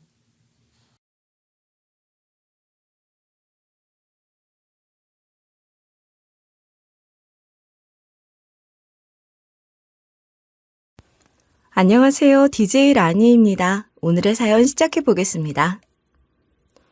안녕하세요. 저는 30대 중반 전애인이라고 해요. 제 이야기를 시작하기 전에 간략한 제 소개를 해야 할 텐데 이름 석자 말씀드려 놓고 그 다음에 뭐라고 말을 시작해야 할지 막막해서 한참 동안 넋놓고 있었어요. 저희 부모님은 제가 초등학교 졸업하기 직전에 이혼하셨고 저는 그때 정말 엄마 따라가서 살고 싶었거든요. 엄마 손길이 필요하다면 필요한 아이이기도 했지만 그보다 전 저희 아버지가 정말 부끄러웠기 때문입니다. 아버진 부자셨고 엄마는 당장 엄마 혼자 살기도 빠듯해서 먹고 살 걱정을 해야 하는 처지였으니 사실 객관적으로 보자면 아버지한테서 자라는 게 저한테 더 좋은 거라고 할 수 있었을 거예요. 그러나 전 부자인 것도 필요 없다 싶었고 가난해도 좋으니 엄마랑 살고 싶었어요. 아니, 아버지랑 살고 싶지 않았다는 게 더 정확한 말일지도 모르겠습니다. 그렇지만 엄마는 아버지에게 양육비를 받는다고 해도 저를 키울 수 있는 형편이 되지 않았으니 저는 결국 아버지랑 같이 살게 되었죠. 대신 특별한 면접 교섭권 없이 저랑 엄마가 원할 땐 언제라도 만날 수 있다는 조건으로 아버지가 저를 양육하시게 된 거예요. 그리고 얼마 지나지 않아 아버지는 재혼했고, 그러고도 저는 아버지 집에서 계속 살았어요. 사실 아버지랑은 엄마랑 이혼하기도 전에도 거의 말도 잘 안 하던 사이였으니 그냥 살 곳이 필요해서 그 집에 살았다고 할 수 있을 거예요. 아버지랑 재혼하신 분도 저를 크게 의식하지 않았고 그냥 그렇게 각자 살았던 것 같아요. 제가 저희 아버지를 왜 그렇게 부끄러워했냐고요? 아버지가 부자인 덕분에 저는 누릴 거 다 누리고 살았지만 그럴수록 더 부끄러웠던 것 같은데 그 이유를 말씀드릴게요. 저희 아버지는 나이트클럽만 5개를 운영하는 사람으로 거기서 얻는 막대한 수익으로 부를 축적한 분이셨거든요. 다들 짐작하시겠지만 나이트클럽 같은 건 일반인이 운영하기 어려운 거잖아요. 저희 아버지는 지금처럼 나이트클럽 사장 소리 들으며 정착하기 전에는 어두운 세계에서 이름을 떨쳤던 소위 조폭 출신인 거예요. 사실 이건 뭐 제가 아버지한테 직접 들은 얘기도 아니고 엄마도 그 부분에 대해서는 정확하게 모르시는 건지 제게 따로 얘기를 해주신 건 없었어요. 그냥 자연스럽게 짐작하며 알게 된 것 같아요. 어릴 때부터 저희 집에 드나들던 아저씨들, 그 아저씨들이 저희 아버지를 대하는 태도나 말투, 그리고 저희 아버지가 하시는 일, 그 모든 것을 종합해보면 답은 하나였으니 말입니다. 아버지가 그런 사람이라는 것을 인지한 건 제가 초등학교 3학년 때쯤이었던 것 같아요. 그때부터 저는 아버지한테 안기는 건 물론이고 말 섞는 것도 티나게 싫어했으니 아버지는 제가 아버지를 부끄러워한다고까지는 생각 못하실지 몰라도 그다지 좋아하지 않는다는 것은 확실히 알고 계셨을 거라고 생각해요. 그러니 아버지와 저는 예전부터 지금까지 줄곧 여전히 서먹한 사이로 지내는 거죠. 아버지와 사이가 그랬으니 저는 집이 한 번도 편하게 느껴졌던 적이 없었어요. 제 방에 혼자 있을 때도 온전히 편안하다고 느끼지 못했던 것 같거든요. 얼른 좋은 사람 만나 결혼해서 그 집에서 나와 제 집을 갖고 싶다는 생각을 정말 많이 했었던 것 같아요. 그런 마음을 갖고 있다고 해서 결혼을 빨리 할 수 있게 되는 건 아니었으니 어영부영 30을 넘기게 됐지만 아버지로부터 독립을 하고 싶다는 생각만으로 아무하고나 결혼을 할 수도 없었으니 결혼하지 않고도 제 힘으로 작은 집 하나 구해 독립할 생각을 하기도 했어요. 그렇지만 그것만큼은 아버지가 허락해주지 않으시더라고요. 그건 엄마도 같은 생각이라고 하긴 했어요. 엄마는 꾸준히 저를 자주 만나러 왔고 그렇게 저는 엄마와 교류를 계속 유지하며 살았거든요. 엄마도 아버지랑 도저히 더는 못 살겠다 하면서 이혼해놓고 나더러는 계속 아버지랑 같이 살라는 거야? 너무해. 그런 건가? 그래 뭐 네가 그렇게 말하면 엄마가 할 말이 없긴 하지만 그래도 그건 좀 다른 얘기지. 결혼을 하는 게 아니면 너 혼자 사는 것보다는 그래도 아버지 집에서 사는 게 더 나은 거야. 하소연한다고 해서 엄마가 어떻게 해줄 수 있는 것도 아니긴 했지만 그래도 엄마는 말이라도 내 편 들어줄 줄 알았더니. 엄마는 항상 우리 딸 편이지. 다 너 위해서 하는 말이야. 지금까지 잘 지냈잖아. 당장 안 나오면 안 되는 상황도 아닌데 뭘 그래. 아버지는 물론 엄마까지 그렇게 말씀을 하시니 아버지 집에서 조금 더 지내보기로 했어요. 그리고 얼마 지나지 않아 결혼하고 싶다는 생각을 하게 된 남자와 연애를 하게 됐고 딱 1년 반 연애하고 청혼을 받게 됐답니다. 저희 부녀 사이는 다른 집과는 그 분위기가 사뭇 다르잖아요. 저희 아버지는 여느 딸 가진 아버지들처럼 사윗감 질투하고 그런 건 전혀 없었어요. 제가 결혼하려는 남자, 그러니까 제 남편은 아주 가난한 집안에서 자란 사람이었기 때문에 그걸 갖고 아버지가 반대라면 어쩌나 그런 생각을 좀 하긴 했거든요. 그러면서 혹시라도 그걸 갖고 반대를 심하게 한다면 저도 참지 않고 아버지가 축적한 부가 과연 떳떳한 것인지를 두고 따질 참이었는데 의외로 아버지는 남편의 사정을 많이 배려해 주시더라고요. 사정이 그렇다고 하니 신혼집이며 혼수 예당까지 다 아버지가 넉넉하게 지원해 줄 테니 걱정 마라. 사위될 녀석한테도 네가 잘 얘기해. 괜히 그런 것도 자존심 상하지 않게 말이다. 그렇게까지 안 해주셔도 되는데요. 네, 감사합니다. 얘기 잘할게요. 그리고 조만간 인사드리러 올 거예요. 그렇게 지원을 해주신다고 하면서도 다른 불필요한 말씀 없이 아주 깔끔하게 정리를 해주셨고 남편 입장까지 생각을 해주시더라고요. 그런 상황에서 남편이 아버지께 인사를 드리게 된 거예요. 결혼을 생각한 사람이었으니 저는 남편에게 저희 아버지에 대해서도 사실대로 다 얘기했었고 그러니 남편은 내심 저희 아버지가 과거 어두운 세계에 몸담았던 사람이라는 것에 인사드리러 오면서도 긴장을 많이 하는 것 같았고 모르긴 몰라도 엄청 쫄렸을 거예요. 그런데 아버지는 저한테 말씀하셨을 때처럼 남편 입장을 많이 생각해 주시는 것 같았죠. 요즘은 저가 지원받는 거 당연한 듯이 바라는 사내놈들도 있다고 하던데 자네는 그런 부류는 아닌 것 같아서 마음에 들어. 그렇다고 저가 지원받는 걸 고깝게 생각하거나 부담스러워할 것도 없네. 네, 아닙니다, 장인어른. 고깝게 생각하다뇨. 감사하는 마음이고 그만큼 더 잘 살겠습니다. 그래, 그럼 됐네. 그리고 자네 경차를 타고 다닌다고 하던데 경차가 실용적인 게 많지. 허례허식 없는 것도 마음에 들어. 경차가 혜택이 많으니 그걸 무시 못하겠더라고요. 혜인이도 제가 경차 타는 거 부끄러워하는 아이가 아니니 저는 만족하며 타고 있습니다. 그래, 둘 다 생각이 바른 아이들이라 좋군. 다 좋은데 경차는 위험해서 안 되겠어. 국산 SUV 적당한 걸로 해줄 테니 차도 바꿔 타고 다니도록 해. 잔뜩 긴장했던 남편도 아버지가 그렇게 잘해주시니 엄청 좋아하는 것 같았어요. 실제로 아버지에게 감사하다는 인사도 계속했고 말이에요. 그렇게 인사를 잘 마치고 나서도 남편은 제게 그러더라고요. 사실 장인어른 뵙기 전에는 걱정도 좀 했었는데 너무 좋으신 분인 것 같아. 배려심도 많으시고 말이야. 자기도 이참에 아버지랑 관계 회복 좀 하면 좋겠어. 이렇게 배려를 많이 해주시는데 장인어른이랑 좀 잘 지내보도록 하자. 그래, 아버지가 그러시는 거 나도 놀랄 정도긴 해. 그런데 그렇다고 아버지에 대한 내 생각이 달라질 것 같진 않아. 그냥 할도리만 하고 살 거야.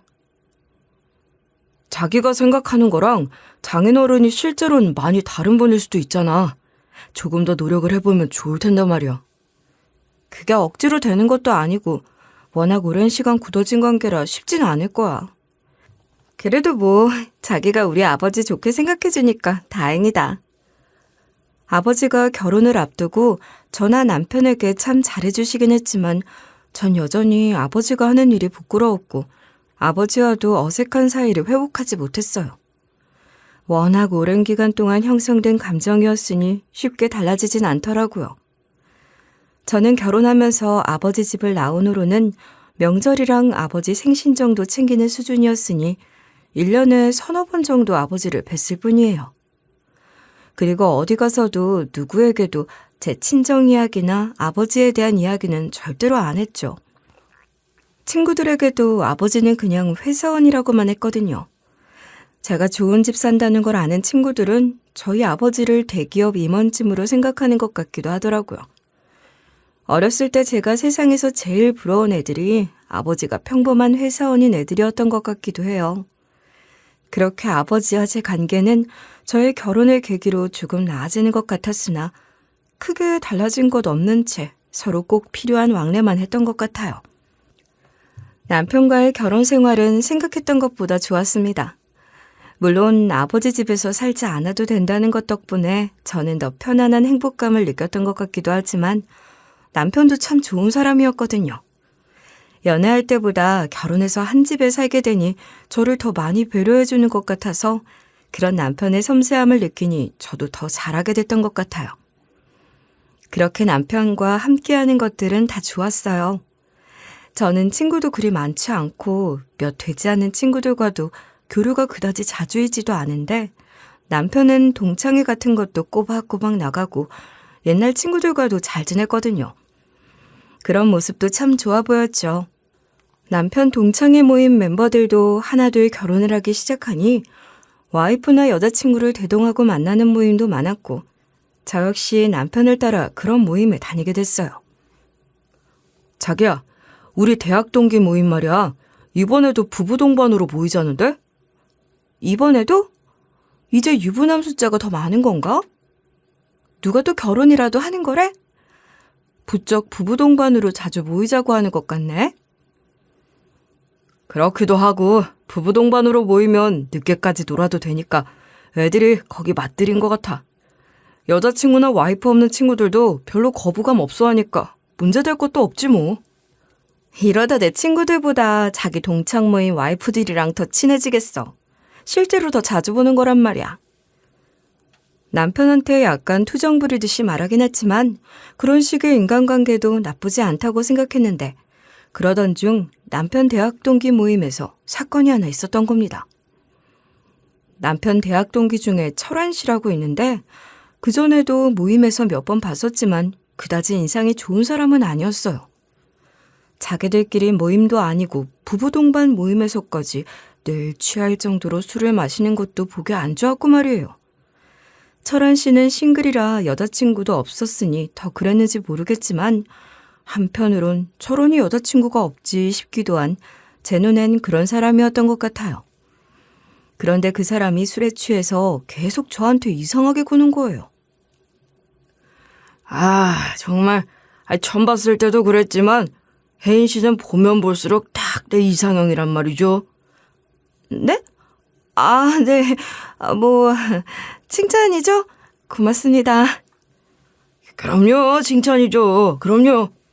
딱 혜인 씨 같은 사람 어디 또 없을까요? 혜인 씨는 아예 몰랐으면 모를까 이상형을 눈앞에 두니 다른 여자들이 눈에 들어와야 말이죠. 이건 작업 거는 것도 아니고 좀 그렇잖아요? 처음엔 그냥 기분 좋은 칭찬이라 생각하고 받아줬는데 아예 제 쪽으로 몸을 돌려앉아 턱을 개고 저를 쳐다보며 그런 소리를 계속하니 너무 불편하더라고요. 그래서 제가 불편한 내색을 계속 좀 하고 주변에서 친구들도 다 그만하라며 한 소리씩 하는데도 정신 못 차리고 계속 그러는 거예요. 제 몸에 손을 대고 그런 건 아니지만 말만으로도 엄청 찝쩍거린 거죠. 야 임마, 적당히 해. 우리 와이프 그런 말 원래도 별로 안 좋아하는데 사람 민망하게 왜 자꾸 그러냐?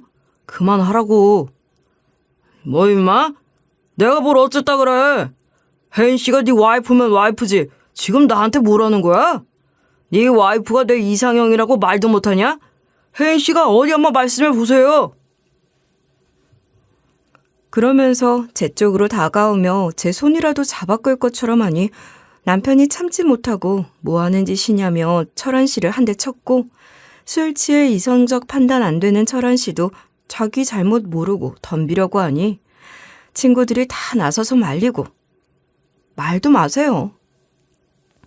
한바탕 소동이 일었던 거죠.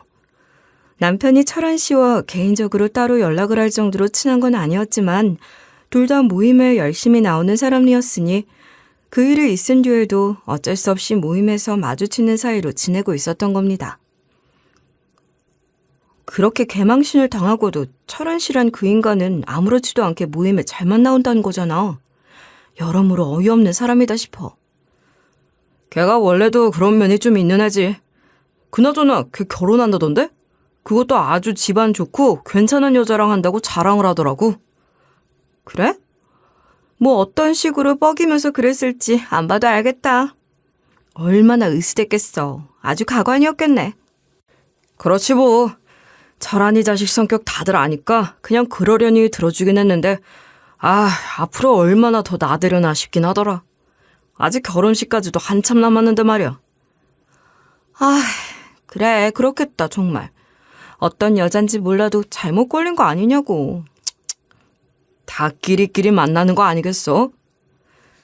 그 사건이 있은 후 저는 남편 대학 동기 모임엔 나가지 않고 있었지만 남편을 통해 철한 씨 이야기는 간간히 전해 듣고 있었고 여전하구나 싶은 마음에 둘이서 그 사람 욕을 하기도 하고 뭐 그랬던 것 같아요.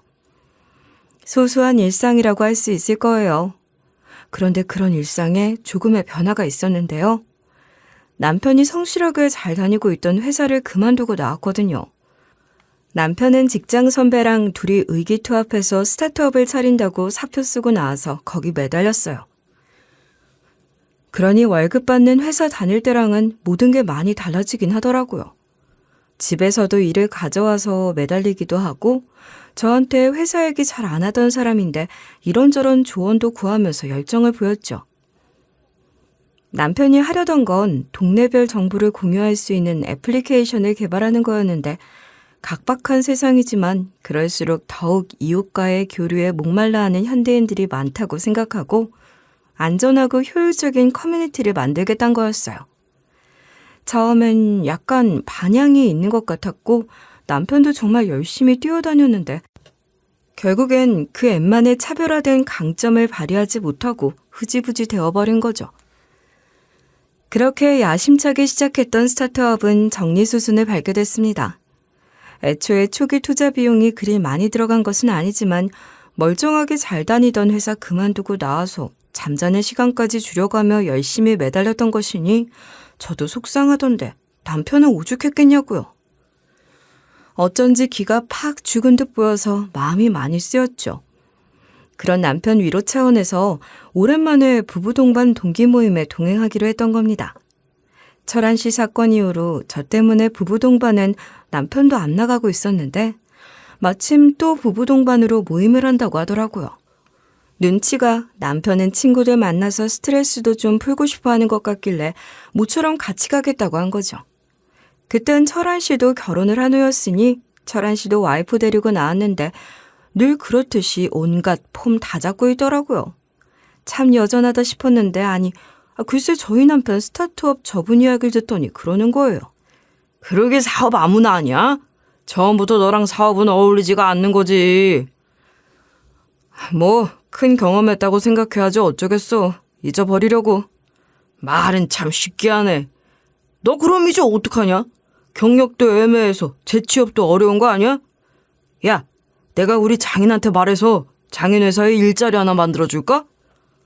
아니 무슨 곧 옮겨갈 직장도 정할 거야. 걱정 마라.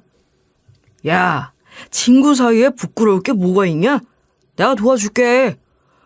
어디 보자. 너 운전기사 일 한번 해볼래? 아, 너 운전도 잘 못하지 참. 그럼 청소 같은 건 어때? 아야, 농담이야, 농담. 알지? 아, 진짜. 그러면서 재수없게 웃는데 정말 술잔 끼얹고 싶었어요. 어떤 여자가 저런 남자랑 결혼할지 안 됐다 하기도 했었지만 제가 하나만 알고 둘은 몰랐던 거죠. 다 끼리끼리 만나는 거라는 남편 말이 딱 맞더라고요. 철한 씨 와이프란 여자도 옆에서 계속 깐족거리는 게 보통 재수없는 게 아니었던 거예요. 아니 근데 농담이 아니라 우리 아빠한테 말하면 그 정도 자리야 얼마든지 만들어줄 수 있지 뭐. 뭐 언제든지 말만 하세요. 이 사람이 농담처럼 이래도 다 친구 돕자는 마음 아니겠어요? 역시 내 맘 알아주는 건 우리 마누라뿐이네. 우리 마누라 어디 하나 빠지는 구석이 없다니까. 확 그냥 이것들이 진짜 부창부수로 꼴값 떤다 싶어서 저도 나설 수밖에 없었어요. 아니 참나, 제가 정말 오랜만에 나와서 조용히 놀다 가려고 했는데 너무 무식한 소리라니 그냥 듣고 있을 수가 없네요. 세상에 돈 벌려고 하는 일에 귀하고 천하고가 어딨어요? 근데 말 참 이상하게 하시네요.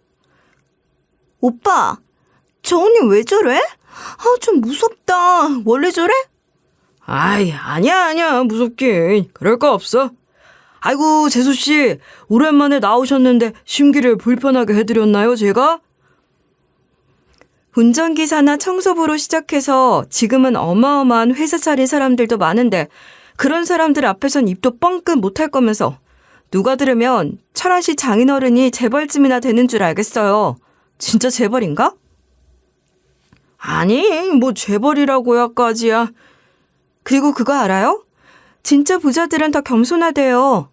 애매하게 있는 것들이 그렇게 값지라고 그러는 거지. 안 그래요? 철한 씨 내외가 하도 무식하게 나오니 저도 작정하고 할 소리 좀 했어요.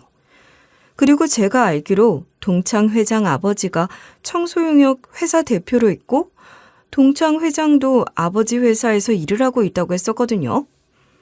동창 회장은 친구들 사이에서도 약간 형 같은 존재로 영향력 있는 사람이었는데 그걸 염두에 두고 한 말이기도 했어요. 철한 씨 그 인간도 아차 싶었는지 기가 팍 죽긴 하더라고요. 그렇게 한 번 더 철한 씨 망신 주고 오긴 했지만 저도 남편도 영 기분이 유쾌하진 않았죠. 남편이 빨리 취직을 하기를 바라는 마음뿐이었는데 다행히 머지않아 남편이 재취업에 성공해서 한시름 덜게 됐어요. 원래 다니던 회사보다 규모도 작고 직급 역시 대리급으로 취직이 된 거지만 재취업이 됐다는 게 어딘가 싶었고 저는 남편에게 축하와 격려의 말을 엄청 해줬답니다. 이전 회사에서 과장 승진을 코앞에 두고 있었는데 다시 대리 1년차부터 시작해야 하는 것 같아서 아쉽긴 했지만 하기에 따라 그 기간은 얼마든지 줄일 수 있다고 생각하고 힘을 내주길 바라는 마음이었어요.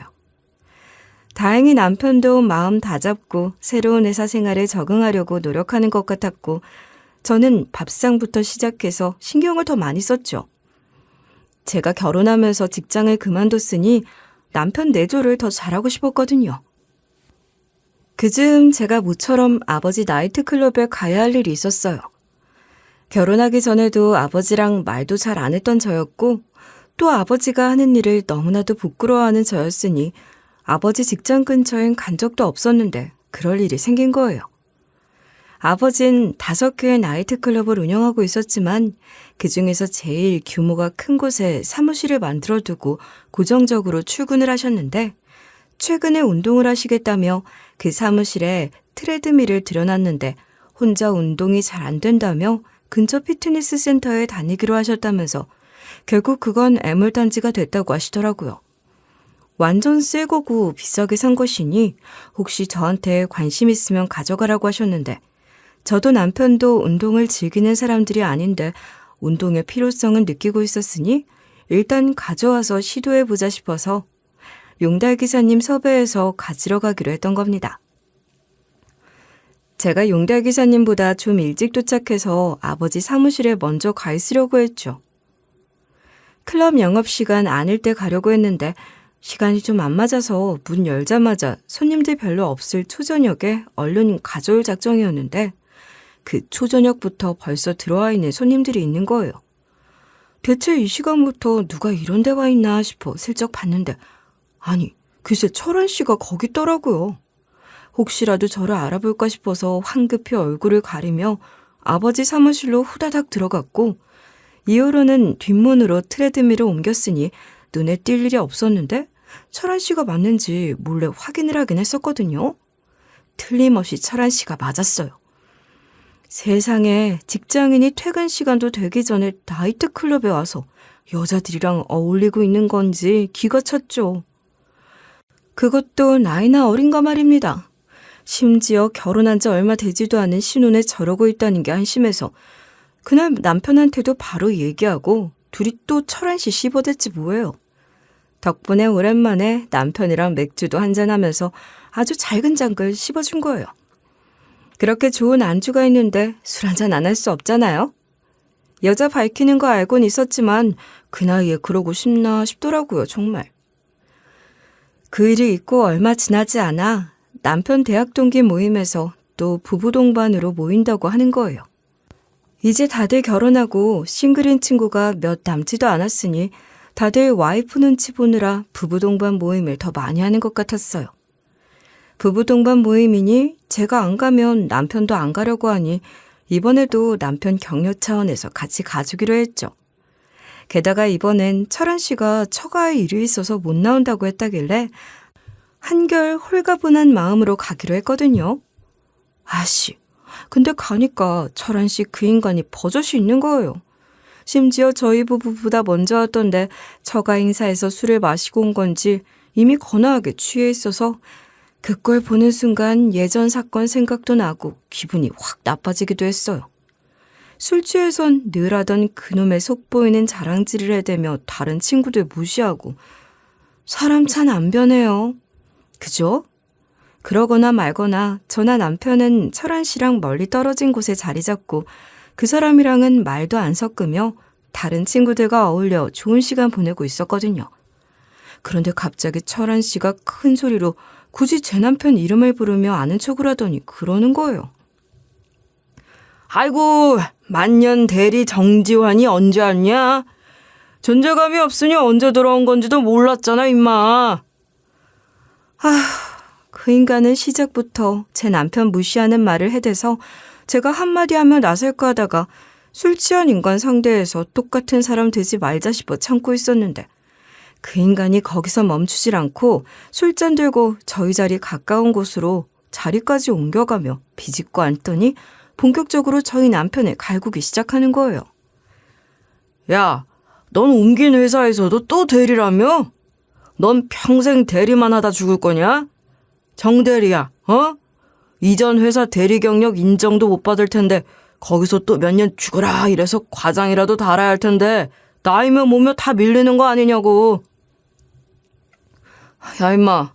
넌 무슨 술을 벌써부터 이렇게 많이 마셔서 취했냐? 적당히 해라, 임마. 뭘 적당해, 임마. 너보다 어린 애들한테 과장님 소리 하면서 굽신거리는 게 넌 아무렇지도 않냐? 난 그렇게 못 살지.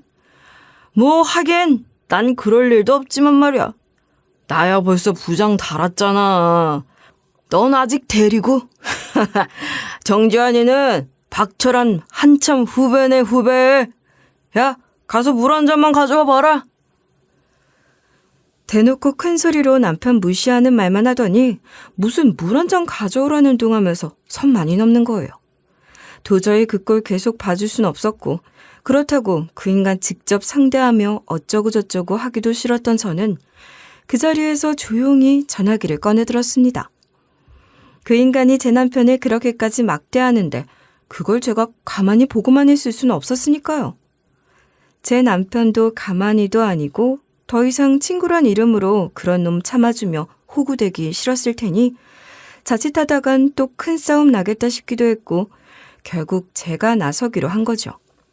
그래서 조용히 전화 꺼내들고 뭘 어떻게 했냐고요? 저는 저희 친정아버지께 전화를 걸었어요. 아버지, 박 부장 승진 취소 좀 해주세요. 네네, 그 박철한 부장이요. 자세한 말씀은 찾아뵙고 드릴게요. 일단 부장 승진 취소만 좀 해주시면 돼요. 이게 무슨 소리인가 싶으실 거예요. 저희 아버지 나이트클럽 운영한다고 제가 처음부터 지금까지 계속 얘기했는데 갑자기 무슨 회사를 인수한 건가 싶으실 수도 있겠지만 그런 건 아니고요. 저희 아버진 여전히 나이트클럽 운영 잘하고 계셨던 거고 박철한 그 인간이 부장 승진을 했다는 게 저희 아버지 나이트클럽에서 그랬던 거거든요. 그러니까 그 인간이 회사 잘리고 저희 아버지 나이트클럽에 취직을 해서 일하고 있었던 겁니다. 지난번에 제가 아버지 사무실에 갔을 때 그 인간을 나이트클럽에서 봤다고 했잖아요. 그때 제가 아버지한테 그랬어요. 아니, 무슨 문 열자마자 벌써 손님들이 들어온 거예요? 밖에 보니까 한 테이블 있던데 아직 다들 일할 시간 아니냐고요. 참 근무 시간에 회사 카드로 저러고 놀면서 접대비 쓰는 거 정말 한심해요. 그래? 오늘은 그런 팀 없을 텐데. 박 부장 승진한 거 축하한다고 내가 술 한 병 꺼내 마시라고 했더니 그걸 본 모양이네. 박 부장이요? 혹시 그 사람 이름이 박철한이에요? 아니, 네가 박 부장을 어떻게 알아? 그래, 박철한 부장이야. 이번에 내가 승진시켰거든. 내 밑으로 들어온 지 오래되진 않았는데 일 한번 시켜보려고 하는 중이지. 아는 사람이니? 아이고, 기가 막혔죠. 그러니까 철한 씨는 손님으로 온 게 아니라 저희 아버지 밑에서 일하고 있었던 거더라고요. 아버지 말이 회사 생활도 꽤 오래 한 사람이라 보기에도 번듯하고 영업도 잘하는 것 같아서 부장 직함 하나 파주고 키워보려고 한다시더라고요. 저는 남편 대학 동기인데 잘하는 사람은 아니다 하고 대충 넘어갔던 거고요. 그러니 아버지께 당장 그 인간 승진 취소하라고 부탁드리면서 그 인간이 어떤 인간인지 폭로하려고 했던 겁니다. 제가 그러고 있으니 박철환 그 인간은 술 취해서도 그 정신은 있었는지 저한테 눈 똑바로 뜨고 그러는 거예요. 지금 누구한테 전화를 했길래 승진을 취소하란 말아 하는 겁니까? 예? 재수 씨 장난이 좀 심하시네. 장난? 내가 지금 장난하는 것 같아요? 우리 아버지 성함이 전 영자 욱자 쓰시는데 그럼 알아듣겠어요? 영광 나이트클럽 박철환 영업부장님. 이제 부장도 아니니 뭐라고 불러야 하나? 나이트클럽이요? 영업부장이라니? 재수씨, 그게 무슨 소리예요? 야, 박철환, 이게 대체 무슨 소리냐? 제가 폭탄 선언을 하니 남편 동창들이 다 웅성거리면서 의아해했는데 그 모든 웅성거림을 다 잠재울 큰 소리를 꽥 지르며 박철환 그 인간 와이프가 바로 튀어나와 난리치기 시작한 거죠. 나이트클럽 영업부장이라니 이게 다 무슨 소리야? 진짜야 오빠? 정말이야? 오빠 네가 말해봐. 대답해 보라고. 아니 그러니까 그게 여기서 이럴 게 아니라 일단 진정 좀 하고 집에 가서 얘기하자. 내가 다 설명할게. 그러니까 영 허튼 소리는 아니다 이거지? 너 지금 나랑 우리 아빠한테 다 거짓말하고 있었던 거야? 탄탄한 직장 다닌다고 그거 하나 보고 결혼까지 한 건데 이거 사기 결혼이야, 알아? 철환 씨는 처음에는 자기 와이프 달래서 일단 데리고 나가려고 하는 것 같더니 그럴수록 자기 와이프가 더 난리치며 소리소리 지르니 박철환 그 인간도 열받는지 목소리 높여서 맞받아치더라고요. 야, 네가 부잣집 딸이면 딸이지 그게 뭐 대단한 거라고 큰 소리야? 네 아버지 돈으로 누리고 산 거지 네가 잘난 게 뭐가 있냐? 말이야 바른 말이지 네가 무슨 자격으로 나한테 큰 소리를 쳐? 그동안 처가에서나 와이프한테 무시라도 당하고 살았던 것인지 뭔가 여태까지 참아왔던 걸 폭발시키기라도 하는 것처럼 울분을 토해내더라고요. 저뿐만 아니라 그 자리에 있었던 동창들도 아마 다 그런 생각을 했을 거예요. 그러니 누구 하나 나서서 말리지도 않고 철환 씨 그렇게 난리치는 걸 두고 보는 거죠. 네가 하도 잘난 척하고 그러니 그 와중에 내가 회사 잘렸다고 하면 너나 너희 집에서 얼마나 다 무시할 거냐고. 그러니 내가 말도 못하고 밤일까지 하면서 부장급 월급 받아다 준 거다. 왜? 어쩔 건데? 뭐? 네가 정말 미쳤구나. 그러니까 지금 네가 네 입으로 너 나이트클럽 같은데 밤일 다니고 있다고 광고하니? 회사 잘리고 나이트클럽 영업부장이라니. 세상에 이게 다 무슨 소리야? 망신도 이런 망신이 어딨어? 제가 보기에도 철환 씨가 술김에 정신 못 차리고 막 지르는 것 같긴 하던데. 하여간 그 와이프는 뒷목 잡고 졸도하려는 신용까지 하면서 뒤로 넘어가더니 금방 또 일어나서는 소리를 지르는 거죠. 넌 내가 우리 아빠한테 다 말해서 절대 가만히 안 둬. 뼈도 못 추리게 할 테니까 각오해. 이 아버지도 가난한 집에서 태어나서 험한 일 다 하며 그 자리에 오른 거라고 하던데 넌 뭐 네가 왕족이라도 되는 줄 알아? 가만히 안 두면 뭘 어쩔 건데? 하나도 겁 안 난다. 그 두 사람 소란이 커지니 친구들 몇몇이 나서서 박철환 말리고 또 와이프 몇몇이 나서서 그 와이프 진정시킨다고 데리고 나가고 그러면서 일단 좀 조용해지긴 했어요. 그렇긴 했지만 친구들도 박철환 보는 눈빛이 달라진 거죠. 다들 오래된 옛날 친구들이고 그런 만큼 제 남편 스타트업 정리할 때처럼 힘든 일들도 솔직하게 털어놓으며 지내는 것 같았거든요. 사회에서 만난 사람들처럼 체면 차리고 그러지 않아도 되는 모임이라고 좋아하는 것 같던데 그런 친구들에게까지 거짓말하고 그러면서 자기보다 못하다고 생각하는 친구들 무시하던 인간이 박철환이었던 거잖아요. 그러니 그 상황 딱하게 여기는 사람 아무도 없었고 다들 한마디씩 하더라고요. 야 임마, 넌 그런 걸 우리한테까지 속였냐? 이 새끼 이거 진짜 안 되겠네? 그런 주제에 친구들 비웃고 무시하고 그랬던 거잖아. 너 그런 거 다들 못마땅했어도 친구라고 생각하고 봐주고 있었던 건데 너한테 우린 친구도 아니었네? 자가에서도 그런 대접 받고 있었던 거면서 그렇게 잘난 척을 하고? 아, 이 새끼 이건 우리한테 진짜로 보여준 게 하나도 없는 놈이야. 동창들이 그렇게 야유하고 비난하는 말들을 쏟아내니 박철아는 그제야 술이 좀 깨는 것 같아 보였어요. 정신 차리고 지가 무슨 짓을 저지른 건지 상황이 어떻게 된 건지 파악하는 것 같더라고요. 그러더니 당장 지 와이프한테 내지른 게 큰일이다 싶었던지 와이프 붙잡으러 뛰쳐나가는 거죠. 그렇게 그 인간이 나가고 나서 그날 그 동기 모임은 박철한 욕을 하느라 평소보다 더 늦게까지 술자리가 이어졌지 뭐예요. 저나 저희 남편뿐만 아니라 그 인간 설치는 통해 기분 상하는 일을 겪었던 동창들이 한둘이 아니었으니 말이에요. 저희 아버진 저한테 박철한에 대해 여러 가지 물어보시더니 상황 파악을 하시고 불같이 화를 내셨어요. 저한테 찝쩍거리기까지 하고 사위 무시하던 인간이란 것까지 그냥 있는 대로 다 말씀드렸거든요. 그러니 실망이 다 뭐겠어요. 엄청나게 화가 나셨던 거죠. 아버진 저와 남편을 아버지 사무실로 부르시더니 박철한 그 인간 호출해서 그 자리에서 해고 통보를 하셨어요. 박 부장, 아니 박철한 씨, 내가 사람 잘못 본 것 같아. 당신 같은 사람은 부장이 아니라 말단으로라도 우리 클럽에 두기 싫으니 오늘 해고 처리될 걸로 알아. 제가 아무것도 모르고 큰 실수를 했어요. 사장님, 제발 용서해 주세요. 부탁드립니다. 역시 사람 잘 보셨다 소리 나오게 진짜 열심히 할게요. 사장님, 한 번만 기회를 주십시오. 아니, 그럴 것 없어. 박철한 씨는 그런 기회를 받을 자격이 없는 사람이야. 기본적으로 사람을 무시하는 성향을 갖고 있는 사람이 무슨 서비스업을 하겠다는 거지? 사장님, 제가 정말 다 고치겠습니다. 할 수 있습니다. 지원아, 제발 나 좀 도와주라. 너희 장인어른께 말씀 좀 잘 드려줘. 동기 좋다는 게 뭐야? 내 사이한테 사과부터 하는 게 순서지. 어디서 그따위 부탁부터 하는 거야? 그러니 애초에 안 될 사람이라는 내 말이 딱 맞는 거지. 네? 네네네. 맞습니다. 사장님 말씀이 맞아요. 지원아, 내가 그날 너한테 너무 심했지? 술이 웬수다. 정말 미안해. 미안하다.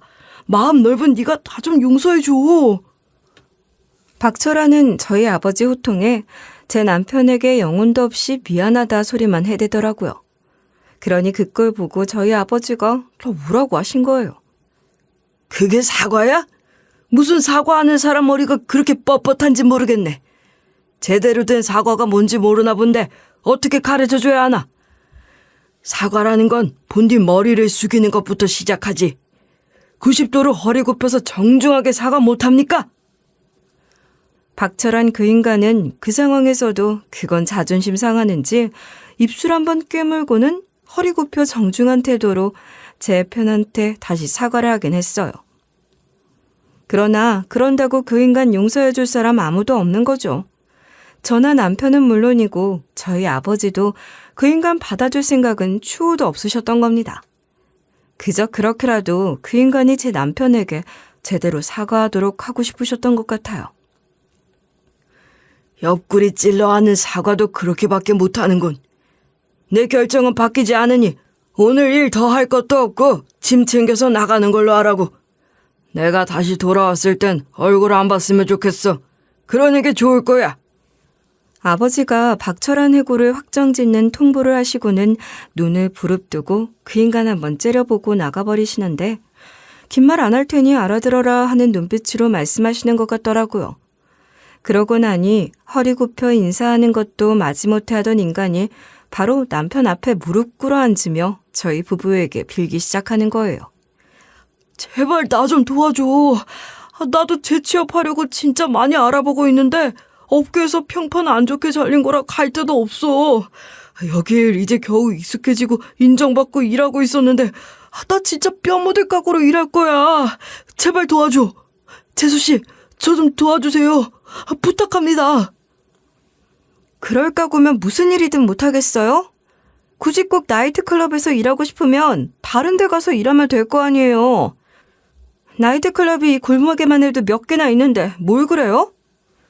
아니에요. 그런 게 아니에요. 여기처럼 일하기 좋은 곳 없더라고요. 다른 곳엔 진짜 현역 족복들 득실거리고 무서워서 일도 못해요. 제가 나이트클럽만 몇 군데 거쳐서 여기 들어온 거거든요. 그 말이 진짜인 건지 아니 뭐 그렇게라도 잘 보이려는 건지 모르겠지만 그 인간은 갑자기 우리 아버지 나이트클럽을 극찬하기 시작하던데 저는 그 소리도 너무 듣기 싫었어요. 됐어요. 누가 그런 이야기 듣고 싶대요? 그리고 아버지가 결정한 일이고 우린 아무 권한도 없으니 더 들을 것도 없죠 뭐. 자기야, 우리도 그만 일어나자. 그렇게 저랑 남편도 그 자리를 뜨려고 하니 벌떡 일어나선 그러는 겁니다. 지금 이혼까지 당하게 생겼는데 일까지 잘리면 절망적이에요. 그러니 제발 사정 좀 봐주세요. 지연아, 나 좀 봐주라. 내가 이렇게 빌게. 그동안 내가 너한테 한 짓 몇 배로 나한테 갚아도 돼. 그러니까 나 여기서 일할 수 있게만 해줘. 난 너처럼 그러고 싶은 마음도 없는데 그딴 걸로 무슨 분풀이 하라고 하는 거니? 네가 무슨 소리를 한들 난 너를 도와줄 이유가 없어. 뭐가 됐든 네가 알아서 잘 해결해라. 그만 갈게. 저나 남편이 그 인간 사정을 왜 봐주겠냐고요. 그 꼴 보기 싫어서 아버지한테 일러 바친 게 누군데 그런 부탁을 하고 있는 건지 말이에요. 그리고 얼마 후 다시 부부 동반 동창 모임이 잡혀서 나갔더니 그날도 철한 씨 이야기가 단연 핫이슈더라고요. 다들 자기가 들은 이야기하기 바빴어요. 그 자식 결국 이혼당했다면서? 거짓말을 그렇게 했으니 뭐 이혼당해도 할 말 없는 거지. 그렇지 않아도 그렇게 거짓말한 것 때문에 위자료도 줘야 한다더라. 위자료가 문제야? 걔 살던 집이며 차며 다 저가해서 해준 거였잖아. 다 뺏기고 그야말로 맨몸으로 쫓겨나는 거나 다름없는 거야. 부자 처가 만난다고 그동안 일하면서 모았던 거 흥청망청 다 써니? 지 몫으로 가진 거 하나 없이 개털된 거지.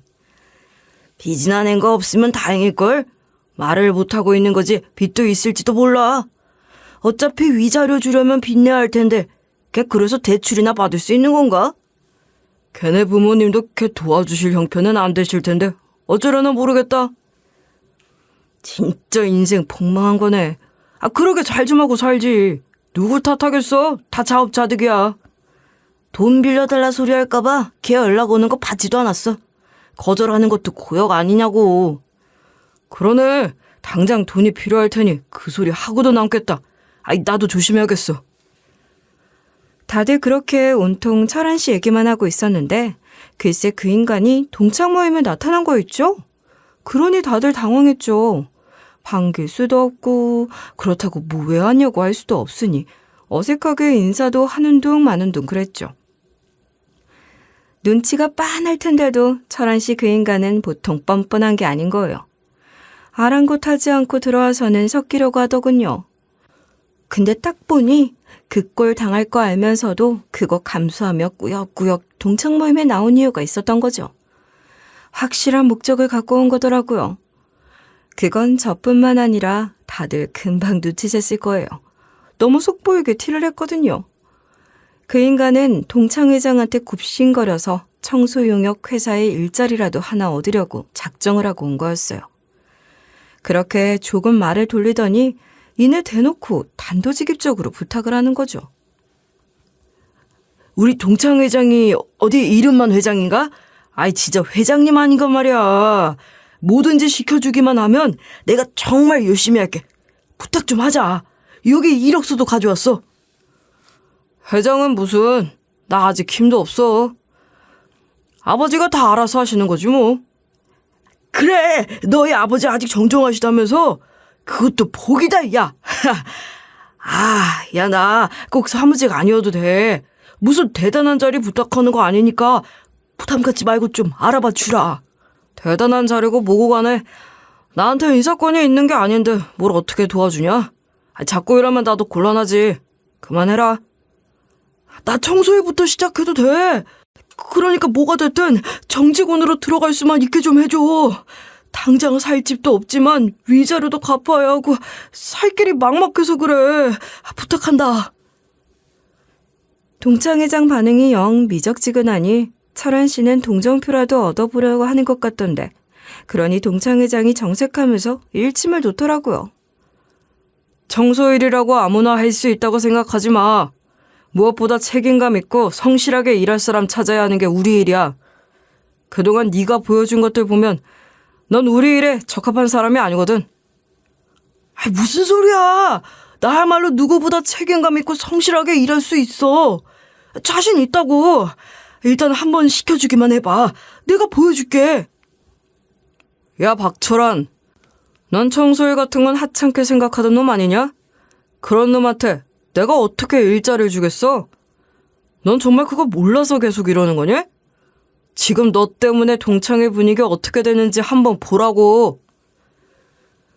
동창회장이 그렇게 한마디 하니 철한 씨는 그제야 고개를 돌려 동창들 한번 쳐다보던데 모두 표정이며 태도가 싸늘하기만 했어요. 그러니 결국 꽁무니 빼고 슬그머니 먼저 일어나겠다 하며 나가더니 그 뒤로 동창 모임에 얼씬도 못하고 친하게 지내던 친구 몇몇한테만 개인적으로 따로 연락해서 돈 빌려달라는 부탁부터 시작해서 온갖 부탁을 하고 있다고 하더라고요. 그러나 그 친구들도 박철환 받아주는데 한계가 있는 것이고 하나둘 손절하려고 한다고 합니다. 남편과 저는 박철환 일을 겪으면서 지금 우리 현재의 삶에 더 감사하며 살자고 했어요. 그리고 그 일이 제게 조금 더 의미 있게 작용한 게 있다면 아버지와의 관계가 조금씩 편해지게 된 계기가 됐다는 거죠. 박철환이 말하는 걸 들으니 아버지 나이트클럽은 다른 곳에 비해서 아주 잘 관리가 되고 있는 것 같긴 하더라고요. 물론 저희 아버지도 그런 어둠의 세계 출신이기도 하시고 일하는 분들 대부분 그런 출신이지만 다들 손 씻고 제대로 살려는 사람들이라 불법적이고 폭력적인 일들을 철저하게 멀리하려고 한다고 해요. 그런 이야기를 들으니 제가 그동안 아버지에 대해서 참 모르고 살았다 싶기도 했어요. 그렇게 아버지와 조금씩 교류를 하면서 아버지를 이해하게 된 부분도 많답니다. 그렇다고 하루아침에 관계가 확 가까워지고 그러진 않겠지만 이렇게 서서히 조금씩 아버지와 가까워지는 것도 좋겠다 싶어요. 사람 인연이라는 게 참 뜻하지 않게 엮이기도 하고 또 운명인가 싶을 정도로 얽히기도 하는 거겠죠? 저도 제가 이런 일을 직접 겪어보니 인연이라든지 운명이라든지 하는 말들을 막 하게 되네요. 저는 그런 얘기 잘 안 하는 사람이었거든요. 이렇게 제 얘기를 쓰다 보니 제가 겪은 제 이야기를 하는 것인데도 뭔가 한 발짝 떨어져서 객관적으로 바라보게 된다고 해야 하나요? 그런 게 있더라고요. 그러면서 저 스스로에 대해서도 많은 생각을 하게 되는 것 같아요. 참 좋은 시간이었다고 생각해요. 이렇게 저는 이미 얻은 것들이 많은 것 같네요. 제 이야기를 들으시며 여러분께도 뭐라도 의미 있게 다가가는 것들이 있었으면 좋겠습니다. 특별히 제 마지막 인사까지도 들어주고 계시는 여러분들께 아주 많이 감사드린다고 말씀드리고 싶어요. 고마운 분들께 분명 좋은 일들만 일어날 거라는 좋은 말씀도 드리고 싶고 말이에요. 정말 감사합니다.